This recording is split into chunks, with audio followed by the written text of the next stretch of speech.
In 1942, a year after the German invasion of the Soviet Union during World War II, Red Army soldier Vasily Zaitsev was on a train to Stalingrad, thinking about the time his grandfather taught him how to shoot a rifle while hunting.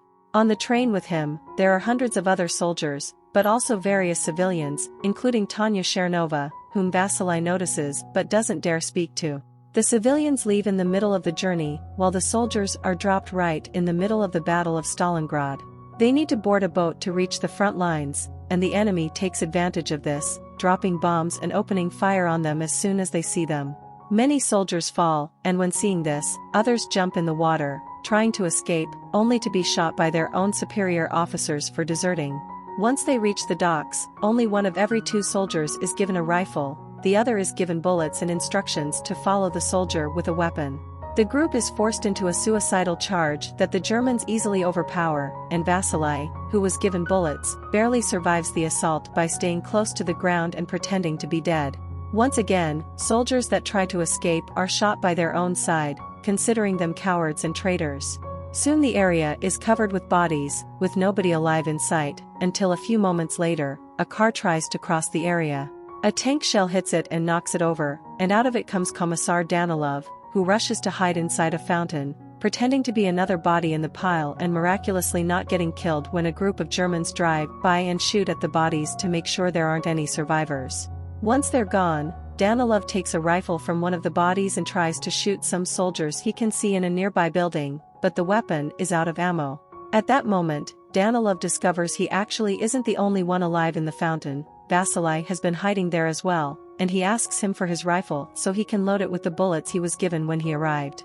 Vasily also tells him he should wait for an explosion to shoot so they aren't discovered, but since Danilov is a political commissar, his experience with weapons is limited, so he lets Vasily have the rifle instead. As another car with soldiers arrives, Vasily moves behind a hole in the fountain wall, and as soon as he hears an explosion, he starts shooting each German one by one on the head with absolute efficiency. Hours later, once they have been rescued and taken back to headquarters, Danilov prints a series of pamphlets detailing Vasily's heroic feat.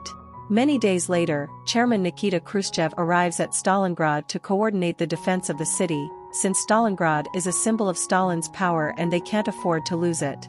Furious after hearing about yet another loss, he demands ideas from his subordinates on how to improve morale, but most of the soldiers just repeat the same ineffective tactics they've been using for years.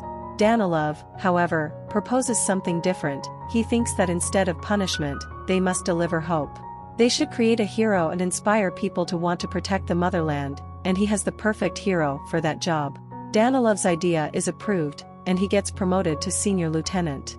Vasily's face now appears in the newspaper, presenting him as an example to follow. He's also been promoted, in his case, to the sniper division. From then on, Vasily became the face of the Russian army, both a national hero and propaganda icon, and his exploits would appear on every edition of the army's newspaper, plus on pamphlets that would make their way all over the walls of the country. One day, during one of his missions, Vasily and his team are found by a young boy called Sasha Filipov, who admires Vasily. He invites him to his very humble home, where his mother, Mrs. Filipov, prepares him dinner as thanks for what he's done for their homeland. Soon after they make it there, Danilov arrives as well, bringing letters from Vasily's fans from all over the country.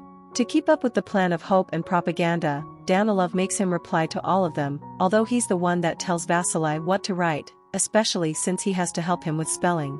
One more person arrives after they begin, Tanya, the girl from the train, who is like a sister to Sasha and has become a private in the local militia.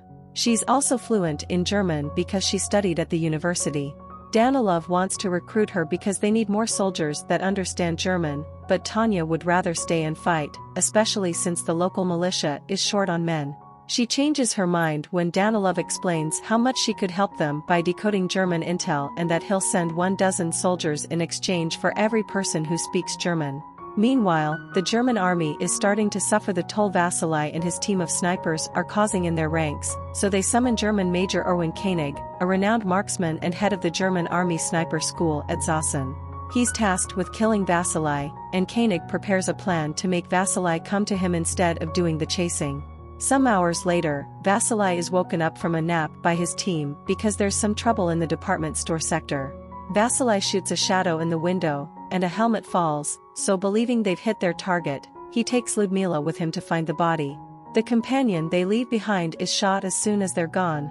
The duo makes it inside the department store and sneaks around until they reach the window, only to find that the shape they had seen is a mannequin posed to make it look like a sniper.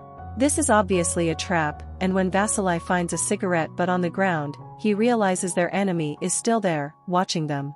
He thinks they should take it easy and stay hidden until they think of a proper plan to escape, but as planes start arriving and bombing the area, Ludmila gets scared and runs away, giving Koenig the perfect chance to shoot her, but Vasily escapes before Koenig can do the same to him as well. Koenig returns to the hideout he's staying at and gets his shoes cleaned by Sasha, who pretends to be an innocent bystander but is passing Koenig information about Vasily in exchange for food, so the Major will trust him and share information about his whereabouts in return. When the Red Army learns that the Germans are using Koenig, they bring over a former student of his, Kulikov, to teach Vasily how Koenig thinks and help him kill him. Before returning to the field, however, Vasily must attend a special party in his honor. After saying hello to Tanya, he's dragged by Khrushchev to see the journalists, answer questions, take pictures, and look at a giant Stalin painting, because according to Khrushchev, he's always watching over his country. Seeing the painting makes Vasily think of the day his grandfather taught him to shoot again. It turns out he failed his first shot, and that allowed the wolf to reach their horse and eat it. Some days later, Vasily, Kulikov, and another member of the sniper team, Volodya, enter an abandoned building where they have been told they could find Koenig. As they sneak around as carefully as possible, they find a body in a shooting position, posed like the last trap. This means they're on the right track. After crossing an open area and, luckily, avoiding all bullets from the enemy, they manage to shoot 2 different repair guys before it's time for dinner. Volodya leaves his partners for a moment to retrieve the soup he had been heating in another room, but gets captured in the process.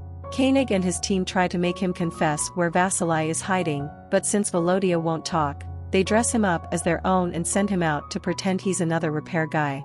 Without knowing who it really is, Kulikov immediately kills him, revealing their location on purpose, so when he makes a helmet appear at the window, the enemy will shoot it and reveal their location as well. Koenig doesn't fall for the trap, so the duo decides to relocate, but when they jump an open section of the floor, Koenig takes the chance and shoots Kulikov, while Vasily escapes safely. This constant chase between Vasily and Koenig is taking too long, and an impatient Khrushchev is starting to get on Danilov's back. After their meeting, Danilov goes to see Tanya to bring her a gift and try to court her, but she surprises him by asking to be reassigned. Some hours later, Vasily returns to headquarters, and his mood isn't the best. He's never seen a shot like he's seen today and thinks Koenig may be too good for him to beat. Danilov promises him they're getting new intel and that next time, Vasily will be 1 or perhaps even more steps ahead of him, so he has nothing to worry about. But he does ask for a favor in return. He wants Vasily to talk to Tanya and convince her not to ask for that transfer. When Vasily tries to do so, Tanya explains that she asked to be transferred because earlier in the morning, she learned her parents were among a group of prisoners that were executed by the Germans, and she wants to go there and fight. Understanding her need for revenge, Vasily gives her Kulikov's rifle. After Sasha shares information with both of them, Koenig and Vasily go to the same abandoned building, thinking they will surprise each other. While Koenig waits at an elevated platform, Vasily and his sniper partner enter through and hide behind the pipes, the shaking of which alerts Koenig of their position. As soon as the duo tries to move, Koenig shoots them, causing Vasily to lose his rifle and his companion to get hurt. Vasily sends his partner back to headquarters since he can't do anything in that state, and while the sniper makes his way back into the pipe, Vasily tries to recover his rifle by tying some rope to a knife and throwing it at the weapon to drag him towards him, but when he finally manages to land it correctly, Koenig cuts the rope with an easy shot. When some German planes fly by dropping some bombs, they shatter the glass roof, and some of the shards fall in front of Vasily, giving Koenig a full view of his face. At headquarters, Danilov is trying to convince Tanya not to fight and that her skills are more valuable in the intellectual field. Their argument is interrupted by the returning sniper, who tells them what happened. Tanya doesn't hesitate to go through the same pipe route to reach him in order to help, but as soon as he sees her, Vasily tells her to stay where she is and follow his plan. The same way Koenig has been watching him through the glass, Vasily has also used a shard to watch him in return, and thanks to this, he knows his location. He asks Tanya to grab another piece of glass and turn it until the light reflects on it and blinds Koenig, creating an opening for Vasily to safely recover his rifle and shoot him. He doesn't manage to kill Koenig, but he does hurt his hand. Later, when Vasily and Tanya return to headquarters, they celebrate being alive with the rest of the soldiers, and afterward, they hide under the covers and make love right in the middle of the communal bedroom. The next morning, Vasily asks Danilov to stop writing about him. He can't carry this weight on his shoulders anymore, and he wants to fight as a regular soldier. Danilov doesn't accept this, and to manipulate Vasily into feeling bad for even asking, he brings over Sasha, who shows him how proud he is for having gotten intel from Koenig. With the kid looking at him with some hope in his eyes, Vasily can't say no, and he allows Sasha to guide him to the area where Koenig will be waiting. The ground is covered with bodies, so Vasily hides among them and proceeds to wait for Koenig to show up.